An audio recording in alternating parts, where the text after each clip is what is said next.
ધનસુરા તાલુકામાં યોજાયેલા સરપંચ સભ્યની ચૂંટણીનું પરિણામ જાહેર।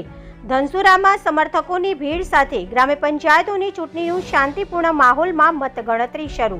ધનસુરા તાલુકામાં યોજાયેલા ગ્રામ પંચાયત સરપંચ અને સભ્યની ચૂંટણીનું મતગણતરીનું આયોજન આજરોજ ધનસુરા શ્રી જે.એસ. મહેતા હાઈસ્કૂલ ખાતે યોજવામાં આવ્યું। ગત દિવસોમાં યોજાયેલા સરપંચની ચૂંટણીનું પરિણામ જાણવા માટે ઉત્કૃષ્ટ સરપંચ અને સભ્ય પદના ઉમેદવારો પોતાના ટેકેદારો તથા ગામના લોકો સાથે વહેલી સવારથી જ ધનસુરામાં આવેલા શ્રી જે.એસ. મહેતા હાઈસ્કૂલ ખાતે પહોંચી ગયા હતા। મતગણતરીના લીધે ધનસુરાના રોડ રસ્તા ઉપર લોકોની ભારે ભીડ જોવા મળી। ગ્રામ્ય પંચાયતની ચૂંટણીમાં સરપંચ અને સભ્યપદે જીતેલા ઉમેદવારોના ચહેરા ઉપર ખુશી તો ચૂંટણી હારનાર ઉમેદવારોના ચહેરા ઉપર નિરાશા। પરિણામ આવતા જીતેલા ઉમેદવારોનું ગામના લોકો અને ટેકેદારોએ અબીલ ગુલાલ અને ફુલહાર પહેરાવી સ્વાગત કર્યું અને પોતપોતાના ગામોમાં વિજયી ઉમેદવારોનું સરઘસ કાઢવામાં આવ્યું।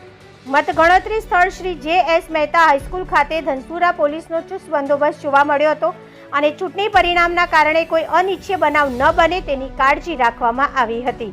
રિપોર્ટર રવિ ઠાકોર, BN ન્યૂઝ ગુજરાતી, ધનસુરા।